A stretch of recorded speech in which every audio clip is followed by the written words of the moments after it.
Hi hello welcome back to my channel. അപ്പം ഞാനിന്നൊരു ഉണ്ടാക്കാൻ പോകുന്ന ഒരു കിടിലൻ പ്ലം കേക്ക് റെസിപ്പിയാണ് കേട്ടോ. അപ്പോൾ നമുക്കത് എങ്ങനെ ഉണ്ടാക്കുന്നതെന്ന് നോക്കാം.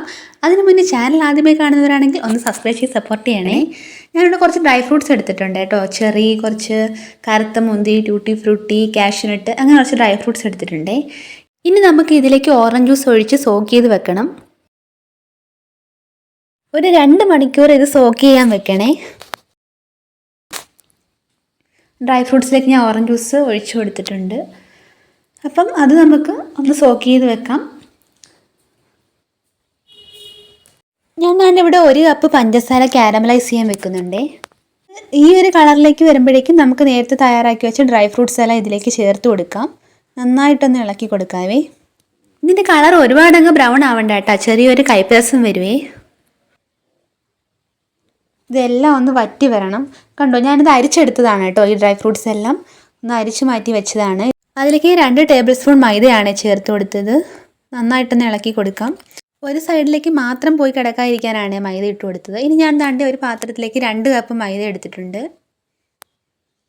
ഇനി അതിലേക്ക് 2 ടീസ്പൂൺ ബേക്കിംഗ് പൗഡറും 1 ടീസ്പൂൺ ബേക്കിംഗ് സോഡയും 1/4 ടീസ്പൂൺ ഉപ്പും കൂടി ഇട്ട് ഒരു 3 വട്ടം നന്നായിട്ട് അരിച്ചു മാറ്റി വെക്കണേ. ഇനി ഞാൻ ദാണ്ടെ ഒരു മിക്സിയുടെ ജാറിലേക്ക് 1 കപ്പ് പഞ്ചസാര ഇട്ട് കൊടുക്കുന്നുണ്ട്. ഇനി അതിലേക്ക് കുറച്ച് ഏലക്കയും പട്ടയും ഗ്രാമ്പുമാണ് ഇട്ട് കൊടുത്തത്.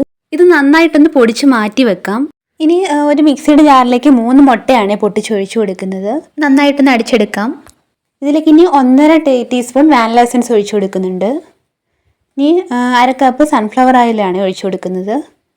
ഇനി അതിലേക്ക് നമ്മൾ നേരത്തെ പൊടിച്ച് മാറ്റി വെച്ച പഞ്ചസാരയാണ് കേട്ടോ ചേർത്ത് കൊടുത്ത് നല്ലതുപോലെ അടിച്ചെടുത്തിട്ടുണ്ട്. ഇനി ഇതിലേക്ക് നമ്മൾ നേരത്തെ കാരമലൈസ് ചെയ്ത് വെച്ചത് കുറേശ്ശായിട്ടിനകത്ത് ഒഴിച്ചു കൊടുത്ത് നന്നായിട്ടൊന്ന് ഇളക്കിയെടുക്കാം. ഇനി നമ്മൾ നേരത്തെ അരിച്ചു വെച്ച മൈദ കുറേശ്ശായിട്ട് ഇതിലേക്ക് ഇട്ട് നന്നായിട്ടൊന്ന് ഇളക്കിയെടുക്കാം. ഇനി നമ്മൾ നേരത്തെ അരിച്ചു മാറ്റി വെച്ച ആ ഡ്രൈ ഫ്രൂട്ട്സ് ഇതിനകത്തേക്ക് ഇട്ട് നല്ലതുപോലെ ഒന്ന് ഇളക്കിയെടുക്കാം. ഇനി ഞാൻ ദാണ്ട് ബട്ടർ പേപ്പർ ഇല്ലാത്തതുകൊണ്ട് A4 സൈസ് പേപ്പറാണ് കേട്ടോ കട്ട് ചെയ്തെടുത്തിരിക്കുന്നത്. ഇനി ഞാൻ ദാണ്ട് കേക്ക് ഉണ്ടാക്കുന്ന പാത്രത്തിലും കുറച്ച് നെയ്യ് തടവി കൊടുത്തിട്ടുണ്ട്. ഞാൻ കുക്കർ ദാണ്ട് ഇവിടെ ഒരു 10 മിനിറ്റ് ഹൈ ഫ്ലെയിമിൽ ചൂടാവാൻ വെച്ചിട്ടുണ്ട്. പേപ്പറിന് ഞാൻ അതിനകത്ത് ഇട്ട് കൊടുത്തിട്ട് നമ്മുടെ ബാറ്റർ അതിനകത്തേക്ക് ഒഴിച്ചു കൊടുക്കാം. ചെറുതായിട്ടൊന്ന് ടാപ്പ് ചെയ്യുന്നുണ്ട്, ബബിൾസെല്ലാം ഉണ്ടെങ്കിൽ പോകാനാണ്. അപ്പോൾ ഞാൻ ദാണ്ട് കേക്കും മറ്റുമൊക്കെ ഒന്ന് ഡെക്കറേറ്റ് ചെയ്തെടുത്തിട്ടുണ്ട്, കുറച്ച് ഡ്രൈ ഫ്രൂട്ട്സൊക്കെ ഇട്ട്. അപ്പം നമുക്കിത് കുക്കറിനകത്തേക്ക് ഞാൻ ഇറക്കി കൊടുത്തിട്ടുണ്ട്. കേക്ക് നമ്മൾ വെച്ച് കൊടുത്തു കഴിഞ്ഞ് ഒരു 5 മിനിറ്റ് ഹൈ ഫ്ലെയിമിലും പിന്നെ ഒരു 45 മിനിറ്റ് ലോ ഫ്ലെയിമിലും വെച്ചാണ് ശരിയാക്കേണ്ടത്. അതായത് നമ്മുടെ കേക്ക് ഇവിടെ റെഡിയായി വന്നിട്ടുണ്ട്. ചിലപ്പം കേക്കിൻ്റെ അളവിനനുസരിച്ച് വ്യത്യാസം വന്നേക്കാം.